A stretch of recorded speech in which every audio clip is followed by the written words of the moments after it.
오늘 본문에서 말하는 첫 표적이라고 하는 이 표적이라는 단어가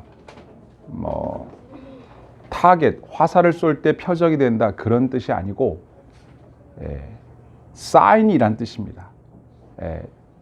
헬라어로 세메이온이라는 단어를 쓰는데 사인 또는 마크 이런 뜻이에요. 그러니까 예수님이 오늘 본문에서 행하신 이 기적을 성경은 표적이라고 하면서 그의 영광을 나타내신 사건이었다.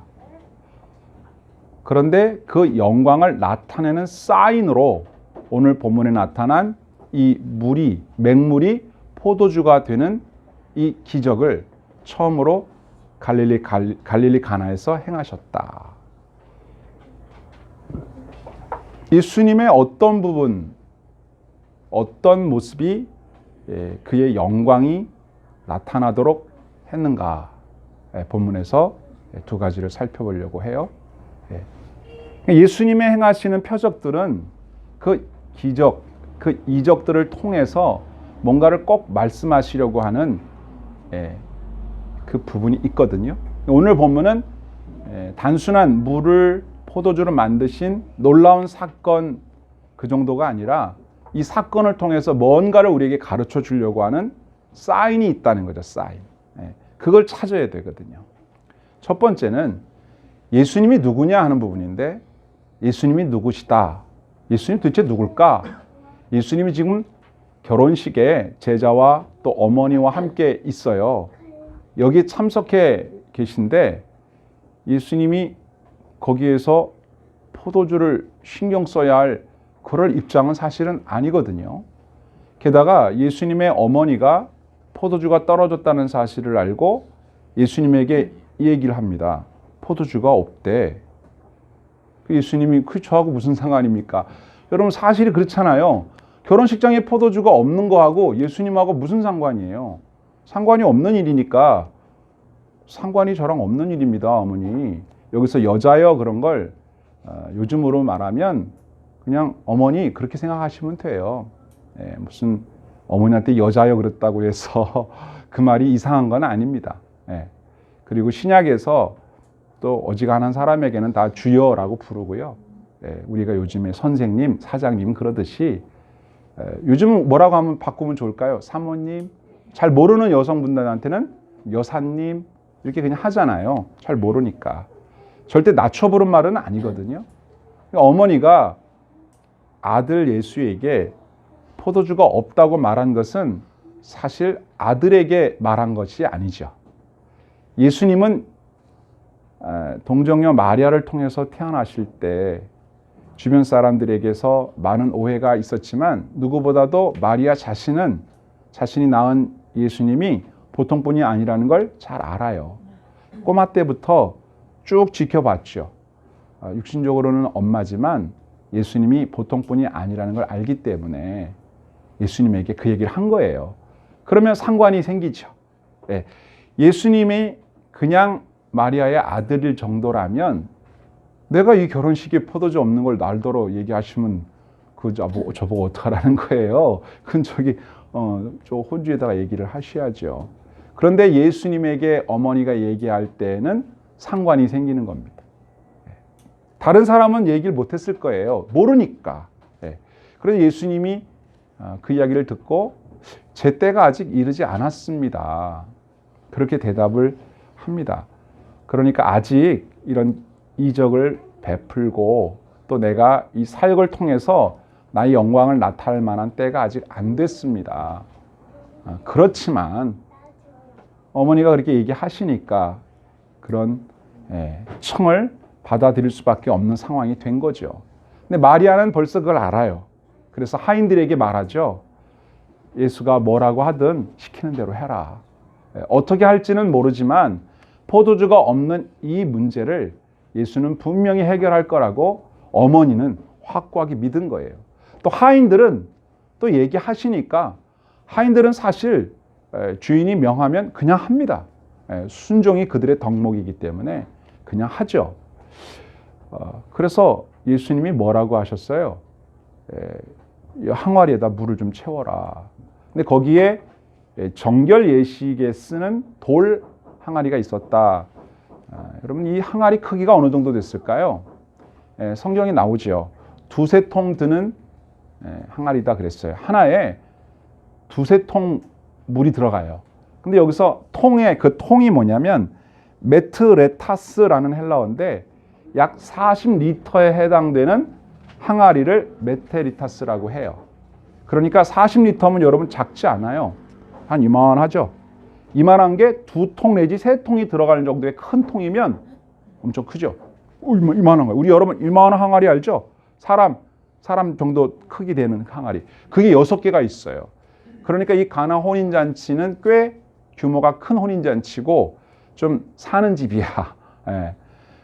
물통이 크다는 건 그만큼 사람이 많다는 거죠. 그게 손 씻는 물 담는 통이거든요. 그 정도로 여러분 두세 통 그러면 한 80에서 100리터 정도 되는 거잖아요. 그렇죠. 그게 6개가 있으니까 약 600리터 정도면 상당히 많은 양의 물을 준비해 놓는 통이 있는데 그 통에 있는 물을 거의 다 썼다는 얘기는 뭐예요? 그만큼 많은 사람이 결혼식장에 있다는 거고 포도주도 엄청 많이 필요한 건데 다 먹어버린 거야. 없어. 바닥이 난 거예요.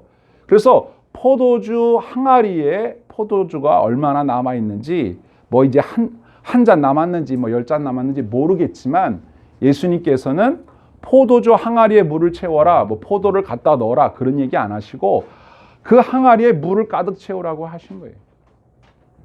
좀 황당하죠? 네. 근데 하인들이 그렇게 했단 말이에요. 다 채웠냐? 예, 채웠습니다. 그러면 그거 떠다가 연회장한테 갖다 줘라. 연회장은 뭐냐면 이제 그 결혼식을 매니지먼트 하는 사람이죠. 그러니까 이제 결혼 예식 뭐 대행업 하는 사람처럼 뭐 음식이 어떻게 좀 모자라지 않는지 살펴보고 또 뭐 사람들이 오면은 어디 앉으라고 하고 이렇게 좀 소개하는 그 중간에서 신랑 신부가 그걸 할 수가 없으니까 그 매니지를 하는 사람이 연회장인데 음식이 모자라거나 뭐 새로 나왔거나 그러면 연회장을 통하는 게 보통이니까 아직 연회장도 포도주가 모자라는지 잘 모르는 상황이었는데 하인들이 떠다 준 물을 연회장이 딱 먹어보고선 야 이거 맛이 좋다. 아까 거보다 훨씬 좋은데? 뭐라고 확인해주고 있어요? 이 맹물로 된 포도주가 품질이 어떻다? 좋다는 거죠. 그런데 그 포도주가 맹물로 된 포도주라는 것은 하인들만 알아요. 그 연회장은 몰라요. 그 연회장은 어디 따로 저장해 두었던 거를 가져온 줄을 알고 있는 거죠. 그죠? 예. 그래서 먹고 기뻐했다. 이게 내용이란 말이에요. 이런 내용을 통해서 이 기적은 사실 거기에 있는 사람들은 이건 기적인지 몰라요. 아무도. 누구만 알아요? 하인들만 기적인 줄 아는 거고 어머니만 기적인 줄 알죠. 다른 사람들은 원래 있었던 거 주는 줄 아는 거죠. 원래 기적이라는 게 그래요. 아는 사람한테만 놀랄 일이지 모르는 사람은 기적이 아니에요. 중요한 겁니다. 기적은 믿음과 순종이 만들어내는 열매인데 믿음이 없는 사람에겐 그게 기적이 아니고 순종하지 않는 사람에게도 그게 기적이 아닌데 믿음으로 순종하는 사람들은 자신의 삶에 일어난 기적이 많아요. 간증이 많이 있다고요. 여러분들의 삶에도 다른 사람이 눈치채지 못한 기적들의 어떤 경험들이 있으실 거예요. 그런 게 있으시죠? 근데 다른 사람들은 몰라. 그게 뭔지. 근데 나만 알아. 또는 이 이야기를 알고 있는 사람 중에 믿음 있는 사람들은 그게 기적인 줄을 알아요. 저만 해도 여러분들의 삶에 일어난 여러 가지 기적들을 제가 알아요. 저도 믿으니까. 우리가 성도의 교제를 나누게 되면 서로에게 일어난 놀라운 사건들에 대한 이야기를 함께 공유하게 되는데 이 또한 기쁜 일이 없어요. 여러분 그런 일 있을 때마다 서로 나누세요. 그걸 누가 들어서 자랑한다 생각할 만한 사람 같으면 얘기할 거 없지만 함께 듣고 믿고 기뻐하고 감격할 만한 사람들이 함께 나누면 축복된 일입니다. 그런 걸 나누시라고요. 그러면 무슨 일이 일어나는 줄 아세요? 그게 표적이 됩니다. 원래 그냥 기적이었던 게 표적이 되어서 그의 영광이 나타나요. 예수님의 영광이 나타나는 거예요. 그래 여러분 이렇게 소원하셔야 돼요. 주여 나의 일상 속에 기적을 많이 경험하게 해주세요. 그 기적을 사람들에게 말해서 많은 사람들과 함께 우리 주님의 영광을 드러내는 그런 삶 살고 싶어요. 영광스러운 주님을 찬양하는 기적의 주인공 되기를 소원합니다. 아멘. 너네들은 모르지 우리는 안다. 이런 놀라운 기적의 스토리를 갖고 있는 사람이 되어야죠. 여러분 예수님께서 이 표적을 행하시면서 많은 사람들 알면 좋았을 텐데 오늘 본문엔 뭐라고 되어 있냐면 여러분 하인들도 알고 어머니도 알고 또 아는 사람이 있습니다. 누구죠? 자 11절 하반절에 나와 있죠. 그의 영광을 나타내심에 제자들이 그를 믿으니라. 제자들도 예수님이 어떤 분인지를 배우게 된 첫 번째 표적이었어요. 그러니까 예수님의 제자들은 그분의 영광을 봤어요. 그분의 영광이 뭐라고요? 첫 번째가 그 얘기입니다. 바로 예수님은 하나님이시다. 하나님의 아들이시다. 제자들이 그걸 믿었다 그 말이에요. 여러분 물이 변하여 포도주가 되는 일은 누가 할 수 있을까요? 아무도 할 수 없습니다. 물과 포도주는 엄연히 성분이 달라요. 제가 설교 준비하면서 공부를 좀 해봤는데 포도주 담는 법, 포도즙 만드는 법, 포도잼 만드는 법 덩달아 공부하게 됐어요. 여러분 포도주에는 물, 당분, 그 다음에 알코올 이게 주요 요소인데 그 외에도 600가지 이상의 성분이 들어있답니다. 그 중에 몇 가지만 소개하면 타닌의 구성 요소인 프로시아니딘, 레스베라트롤, 안토시아닌 영양학적으로 매우 가치 있는 것들이래요. 잘 모르겠어요 저는. 그런데 이런 것들이 포도주 속에 생겨요. 포도로 있을 때 없던 것이 포도주가 되면 생겨나요. 여러분 포도주 담글 때 이거 이렇게 뭉개거든요. 포도 껍질에 이 발효를 시키는 하얀색 이 당분과 함께 효모라고 그러나요? 그게 붙어 있대요. 그래서 껍질과 함께 해야 이게 발효가 돼요. 이거를 뭉갠 다음에 통에다가 딱 3분의 1만 해서 담아 놓으면 한 열흘 정도 지나면 이게 발효가 다 됩니다. 그래서 이게 나눠져요. 이렇게 우아래로 가라앉아요. 그럼 건져내고 밑에 가라앉은 것 중에서 또 체에 걸러내고 그 물만 이제 한 2달에서 3달 정도를 이렇게 숙성을 시키면 우리가 흔히 말하는 와인이 되는 거예요. 포도주가 되는 거예요. 그런데 이것이 포도주가 되고 발효되는 과정 속에 없었던 것들이 막 생겨나요. 그러니까 무슨 얘기냐? 물이 포도주가 된다는 건 불가능해요. 포도주 속에는 물이 들어있어요. 그러나 물 속엔 포도주 성분이 없어요. 그런데 물이 포도주가 된다는 얘기는 불가능해요. 누구만 할 수 있다? 하나님만 할 수 있어요. 하나님만. 예수가 하나님이다. 그 얘기예요. 이 얘기는. 이건 마치 우리 하나님께서 천지를 창조하시고 그렇죠? 사람을 창조하실 때 흙으로 빚어서 코에 생기를 불어넣으시니까 사람이 됐어요. 흙이 사람이 된 거예요. 이건 누구만 할 수 있다? 하나님만 할 수 있어요. 그러니까 첫 번째로 본문이 우리에게 보여주는 예수님의 영광은 예수님은 하나님의 아들, 하나님이시다. 그 말이에요. 하나님을 우리가 어떻게 성경을 통해서 만나게 되었는가?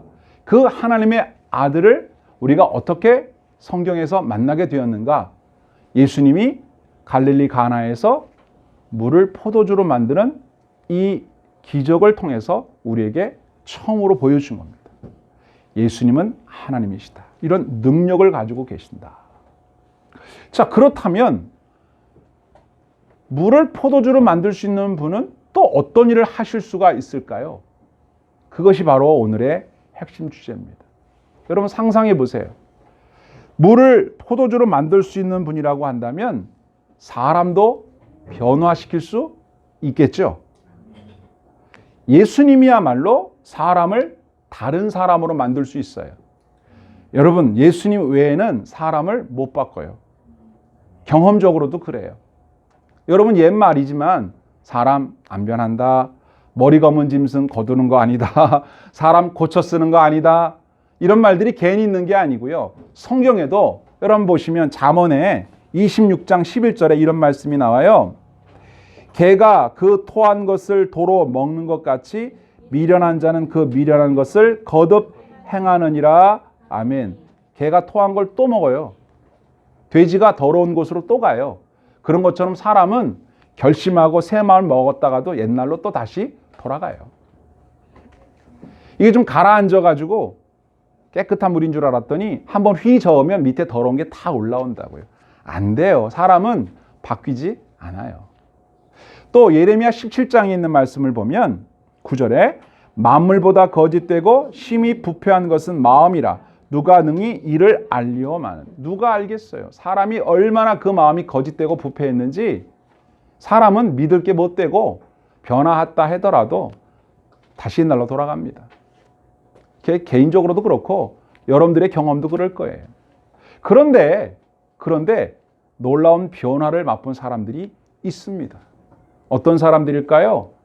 예수님의 영광을 본 사람, 예수님의 말씀을 믿은 사람, 예수님의 그 놀라운 표적의 간증의 주인공이 된 사람들. 그 대표적인 사람이 에베소 교회 성도들인데요. 에베소 4장 23절에 보면 이렇게 되어 있습니다.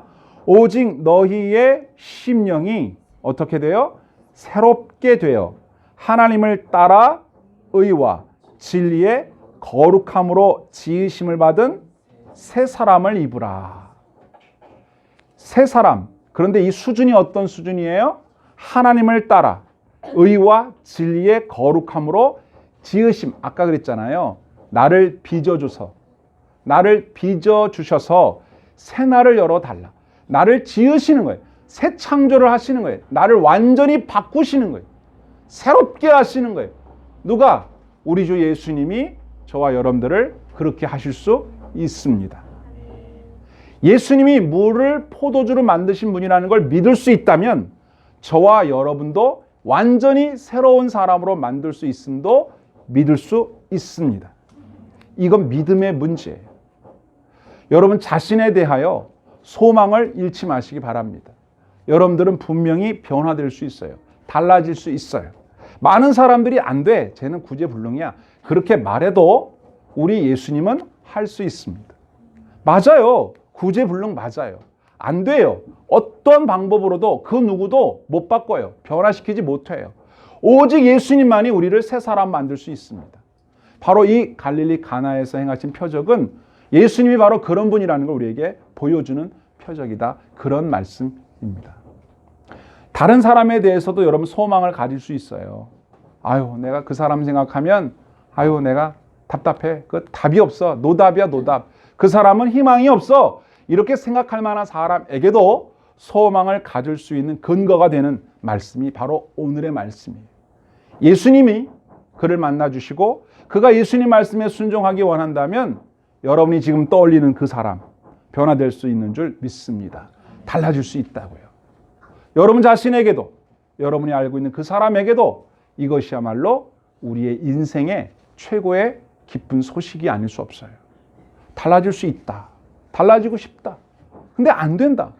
예수님에게 소망이 있다.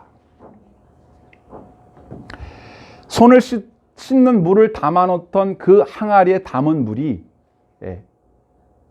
맛있는 포도주가 되는 것처럼 예수님께서 우리의 삶에 그저 평범해 보이고 보잘것없어 보이는 손 씻어도 또 더러워집니다.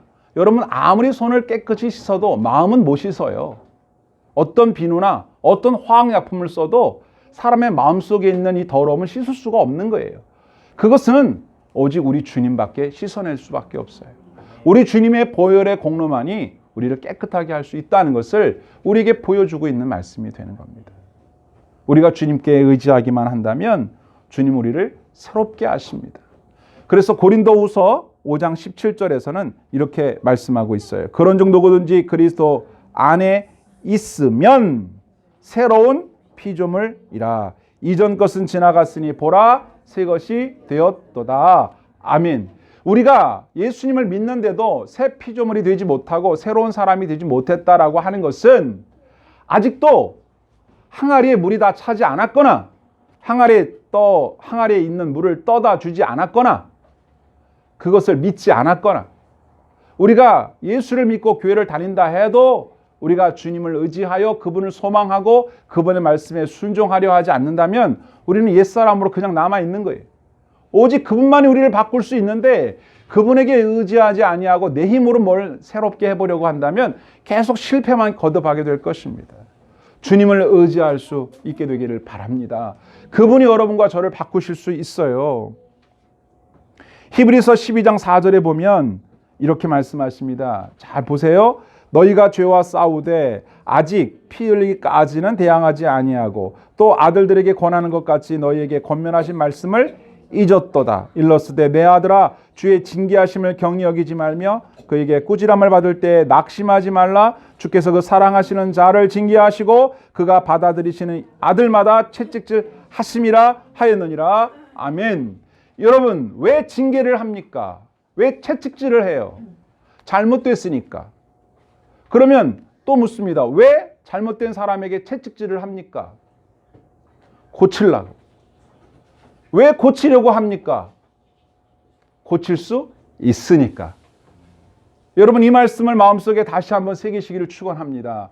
예수님과 함께하면 우리는 고칠 수 있습니다. 새로워질 수 있습니다. 변할 수 있단 말이에요. 만약에 고칠 수 없다면 뭐하러 징계를 합니까? 힘들기만 하지. 뭐하러 채찍질을 해요? 못 고치는데. 뭐하러 교육을 하고 뭐하러 가르치고 뭐하러 훈계를 합니까? 다 쓸데없는 거예요. 못 고친다는데 속만 상하지. 자기 성질만 부리는 거지. 그런데 고칠 수 있으니까 징계하는 게 의미가 있는 거고 예수님께서 우리에게 뭐라고 하셨어요? 가서 제자 삼으라. 가르쳐 지키게 하라. 왜요? 가르치면 지킬 수 있고 그렇게 하면 변할 수 있으니까. 누가 명하셨습니까? 예수님이. 세상은 말합니다. 사람 안 변해. 맞아요. 안 변해요. 그러나 우리 주님은 변하게 하실 수 있습니다. 그 말씀이에요. 바로 우리가 읽었던 히브리서 12장 4절 이하의 말씀이 그런 뜻이에요. 그러므로 낙심하지 말라고 하죠. 잘 안 돼도 포기하지 말라 하죠. 계속 하십시오. 포기하면 안 돼요. 여러분 let it go 좋지 않은 말입니다. 무슨 말이에요? 번역하면 내비둬 아니 내비둬. 내비두면 안 돼요. 여러분 말을 안 들어도 100번 말해도 안 듣는 것 같아도 계속 얘기하셔야 돼요. 소망을 가지고 여러분의 교육 방침으로가 아니라 예수님의 능력으로 고쳐달라고 기도하시고 변화시켜달라고 매달려야 됩니다. 내비둬 그러면 안 돼요. 소망 가운데 포기하면 안 된다 이런 말이죠. 분명히 주님은 새롭게 하실 수 있어요. 새롭게 하실 수 있는 주님을 바라보면서 끊임없이 징계하고 마음이 아파도 채찍질하고 교육하고 끝까지 붙잡고 있어야 한다는 뜻입니다. 물론 훈련 받을 때는 얼마나 속상하고 힘들어요. 훈련 시키는 사람도 힘들고 훈련 받는 사람도 힘들어요. 그런데 주님이 우리를 포기하지 않는데 우리가 포기해서는 안 되잖아요. 고린도후서에 있는 말씀을 보겠습니다. 바울 사도가 고린도 교회 성도들한테 야단을 좀 쳤는데 고린도 교회 성도들이 너무 마음이 상한 거야. 그래서 바울이 오히려 근심했어요. 내가 너무 세게 말했나? 나는 사랑으로 한 말이긴 한데 너무 세게 말했나 봐. 그래서 바울이 너무 많이 고민을 하다가 고린도 교회 성도들이 새로워졌다는 말을 듣고 너무 기뻐서 한 말이에요. 보시겠어요? 고린도후서 7장 10절 시작. 하나님의 뜻대로 하는 근심은 후회할 것이 없는 구원에 이르게 하는 회개를 이루는 것이요 세상 근심은 사망을 이루는 것이니라. 보라, 하나님의 뜻대로 하게 된 이 근심이 너희로 얼마나 간절하게 하며 얼마나 변증하게 하며 얼마나 분하게 하며 얼마나 두렵게 하며 얼마나 사모하게 하며 얼마나 열심 있게 하며 얼마나 벌하게 하였는가. 너희가 그 일에 대하여 일체 너희 자신의 깨끗함을 나타내었느니라. 아멘. 무슨 말씀인지 아시겠어요? 바울의 강한 징계의 말을 들은 고린도 교회 성도들이 변화가 됐어요. 새로워졌어요. 그런데 그 과정 속에 성도들이 많이 마음 아파했어요. 그걸 보고 있는 바울 사도도 마음이 아팠어요. 그런데 결과적으로 새로워진 모습을 보니까 그 상처가 싹 씻겨진 것 같았어요. 너무 기뻤어요. 그래서 이 말을 고린도후서에 쓴 겁니다. 여러분, 저와 여러분들의 인생에 있어서 우리 주님께서 여러분들을 훈련하시고 또 바로잡기 위해서 많은 어려움이나 고통 속에 여러분들을 몰아넣을 때도 있어요. 그런데 그때마다 우리 주님께서 마음은 얼마나 또 힘드시겠어요. 얼마나 아프시겠어요. 그러나 여러분들이 새로워질 것을 기대하시기 때문에 절대 포기하지 않으시는 거예요. 가만 내버려 두지 않으시는 거예요. 어떻게 하든 멋대로 해라. 그렇게 안 하시기 때문에 주님께서 여러분들을 계속 쫓아다니시기 때문에, 여러분들을 사랑하시기 때문에, 또 저와 여러분들을 새롭게 하시고자 하는 놀라운 소망을 갖고 계시기 때문에 그렇게 하신다는 거예요. 제가 지지난주에 말씀드렸죠. 우리가 당하고 있는 이 어려움이 혹시 하나님이 우리를 테스트해 보시는 시험이 아닐까 생각해보고 우리가 통과해야 된다, 그런 말씀 드렸잖아요. 맞아요. 그런 거예요. 왜 그렇게 하신다고요? 여러분들을 너무 사랑하기 때문에, 지금보다 더 예수님의 성품에 가까운 사람으로 만들려고 그냥 내버려 두면 안 되니까 매도 드시고 고난의 길로도 인도하셔서 어떻게 하든지 불순물을 제하고 정금처럼 깨끗한, 주님이 보시기에 아름다운 흠이 없는 사람으로 만들어 가시려고 그렇게 하고 계신다는 것이죠. 성경에 보면 그런 사람들이 많이 나오잖아요. 바울 사도가 예수님 만난 다음에 180도로 변해서 이방인의 사도가 되고, 베드로는 사람 낚는 어부로 변화됐고, 여러분 또 오네시모라는 사람 아십니까? 오네시모라는 사람은 빌레몬이라는 사람의 종이었는데 도망쳤어요. 노예가 도망치면 붙잡히면 다 죽어요. 근데 그가 바울 사도를 만나요. 예수님을 만나요. 그래서 새 사람이 돼서 쓸모있는 훌륭한 사람이 되어서 빌레몬 본래 주인으로 돌아가게 됩니다. 그때 바울 사도가 이 빌레몬에게 편지를 써서 오네시모라고 하는 사람이 변화됐어, 딴 사람 됐다고, 그러니까 기쁨으로 받아주고 그 사람을 내 동역자로 생각해줘, 이렇게 말을 해요. 자, 성경에 한번 보시면 빌레몬서 1장 10절에 갇힌 중에서 낳은 아들 오네시모를 위하여 내게 간구하노라. 그가 전에는 내게 무익하였으나 이제는 나와 내게 유익함으로 내게 그를 돌려보내니 그는 내 신복이라. 아멘. 바울의 신복이래요. 원래는 어떤 사람이었다고요? 체포되면 죽어요. 도망친 노예이기 때문에, 주인을 떠나 도망쳤기 때문에 쓸모없는 사람이었어요. 그런데 이제는 바울에게도 쓸모있는 사람이고 예수님을 위해서도 쓸모있는 사람이고 빌레몬에게는 더더욱 훌륭한 종이 되어서 이제는 돌아갑니다. 저와 여러분들이 얼마나 우리 주님에게 소중한 존재인지 다시 한번 생각하시기 바라요. 세상 사람들과 주변 사람들은 여러분들을 평가하겠죠. 뭐 훌륭한 사람, 쓸모있는 사람, 뭐 있으나마나한 사람, 뭐 잉여인간, 뭐 등등등 여러 가지로 평가를 하겠지만 그 세상 사람들의 평가에 여러분들이 정확히 평가받고 있는 거 아니에요. 그건 그 사람들 마음대로 평가한 거고요. 우리 주님은 여러분들을 그렇게 보지 않으세요. 훌륭한 사람, 쓸모있는 사람, 주님의 나라와 영광을 위해서 멋지게 쓰임받을 사람으로 여기고 계신다고요. 그런데 그냥 쓸 수 없으니 우리 주님이 여러분들을 고쳐서 쓰시려고, 변화시켜서 쓰시려고 지금 노력 중이시라, 이런 말이죠. 우리가 거부하고 반항하지 말고 주님이 여러분과 저를 새롭게 하시는 그 작전에 잘 동참을 해야 돼요. 그래서 뭐라고요? 아까 여러분들 했죠? 나를 빚으사 새날을 열어주셔서 나를 변화시켜 주십시오. 주님, 내가 여기 있습니다. 나를 바꾸어 주세요. 나를 새 사람으로 만들어 주셔서 주님 쓰시기에 편리한 도구가, 주님 쓰시기에 편리한 사람이 되게 해주세요. 지금은 쓰시기에 불편해. 자꾸 딴소리하고 이유를 달고, 주님이 쓰시려고 하면 실력이 모자라고, 주님이 쓰시려고 하면 영적인 능력이 모자라서 주님 우리를 그냥 쓰기에 불편해. 그래서 우리를 변화시키길 원하세요. 누가? 물을 포도주로 바꿀 수 있는 하나님의 아들 예수께서 저와 여러분들을 새롭게 하시길 바라고 계십니다.